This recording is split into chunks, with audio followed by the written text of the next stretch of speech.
Now, in Bangladesh, we have a mega News9 exclusive where, ahead of the February elections in the Bangladesh, former Prime Minister Sheikh Hasina has spoken to News9 in an audio message directly challenging Chief Advisor Muhammad Yunus to face her in the polls. Hasina has dared Yunus to contest elections from any constituency, saying, "Let the people decide who actually has the public support." She questioned why the elections are being conducted in a way that prevents the Awami League from participating, insisting that her party must be allowed to contest. She accused Yunus of designing a mock election with no real mandate, claiming that at least 50% of the voters support the Awami League. Hasina also alleged that Yunus is trying to legitimize illegal power by manipulating votes. Launching a sharp attack, Hasina accused Yunus of exploiting the poor, laundering money abroad, misusing Grameen Bank, and questioned what mandate he has to ban the Awami League. She also said that past student protests were not about quotas but a planned move to oust her government. Listen in.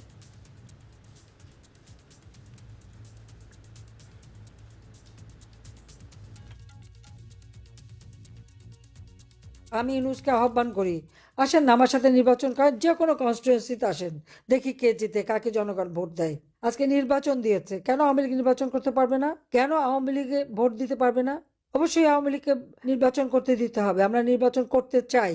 হ্যাঁ, 2014 সালে BNP election করে boycott করেছে, 2024 সালে তারা boycott করেছে, 2018 সালে একটা সিটে একের অধিক তারা নমিনেশন দিয়েছে। 300 সিটে যদি 700 নমিনেশন দেয়, তবে নিজেরা মারামারি করে নিজেই উদ্যোগ করেছে। এখানে আওয়ামী লীগের দোষটা কি? কিন্তু 18 সালের নির্বাচন নিয়ে সেটাকে বিতর্কিত করে, এটা তো ইউনূসের মেটিকুলাস ডিজাইনের অংশ। সব তথ্য বেরোচ্ছে এখন। আজকে আমি বলবো যে আমাদের কৃষক, শ্রমিক, ছাত্র, জনতা, মেহনতি মানুষ, নারী সমাজ, সকলে যে যেখানে আছেন সবাইকে ঐক্যবদ্ধ হতে হবে। এটা কোনো নির্বাচন হচ্ছে না, এটা নির্বাচনের একটা খেলা। এখান থেকে কোনো জনগণের ম্যান্ডেট আসবে না। নির্বাচন নামে একটা প্রহসন হচ্ছে, যেখানে আওয়ামী লীগ অংশগ্রহণ করতে পারে না। সেটাখানে আবার নির্বাচন কিসের? অন্তত 50% ভোটারের আমরা আমাদের পক্ষে। আজকে আমাদের নির্বাচন করতে দেবে না কেন? আমি ইউনূসকে আহ্বান করি, আসেন না আমার সাথে নির্বাচন করেন, যে কোনো কনস্টিটুয়েন্সিতে আসেন, দেখি কে জিতে, কাকে জনগণ ভোট দেয়। তখন না বুঝতে পারবো। সেটা তো করতে পারবে না, সে সাহস নাই।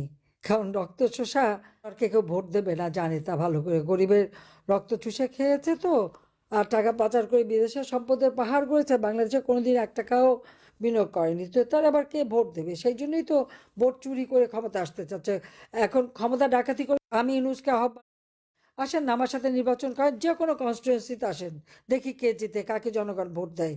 আজকে নির্বাচন দিয়েছে, কেন আওয়ামী লীগ নির্বাচন করতে পারবে না? কেন আওয়ামী লীগে ভোট দিতে পারবে না? অবশ্যই আওয়ামী লীগকে নির্বাচন করতে দিতে হবে। আমরা নির্বাচন করতে চাই। হ্যাঁ, 2014 সালে বিএনপি ইলেকশন করে বয়কট করেছে, 2024 সালে তারা বয়কট করেছে, 2018 সালে একটা সিটে একের অধিক তারা নমিনেশন দিয়েছে। 300 সিটে যদি 700 নমিনেশন দেয়, তবে নিজেরা মারামারি করে নিজেই উদ্যোগ করেছে। এখানে আওয়ামী লীগের দোষটা কি? কিন্তু 18 সালের নির্বাচন নিয়ে সেটাকে বিতর্কিত করে, এটা তো ইউনূসের মেটিকুলাস ডিজাইনের অংশ। সব তথ্য বেরোচ্ছে এখন। আজকে আমি বলবো যে আমাদের কৃষক, শ্রমিক, ছাত্র, জনতা, মেহনতি মানুষ, নারী সমাজ, সকলে যে যেখানে আছেন সবাইকে ঐক্যবদ্ধ হতে হবে। এটা কোনো নির্বাচন হচ্ছে না, এটা নির্বাচনের একটা খেলা। এখান থেকে কোনো জনগণের ম্যান্ডেট আসবে না।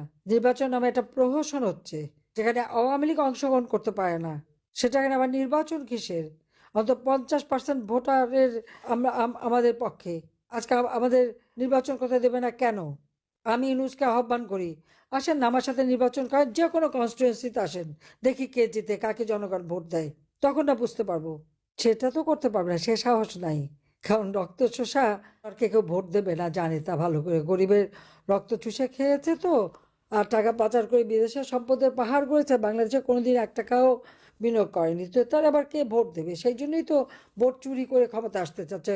এখন ক্ষমতা ডাকাতি করে নিয়েছে, আর ভোট চুরি করে তার অবৈধ ক্ষমতা বৈধ করার প্রচেষ্টা। আমি দেশের সকল মানুষকে আমি বলবো, আপনারা এইরকম অন্যায় অবিচার চলতে পারে না। অবশ্যই যারা আপনাদের পরিবারের উপর হামলা করেছে, আপনাদের উপর নির্যাতন করেছে, একদিন তার বিচার হবে। শুধু নাম ঠিকানাগুলি রেখে দেন, সব নাম ঠিকানাগুলি রেখে দেন, ভুলবেন না।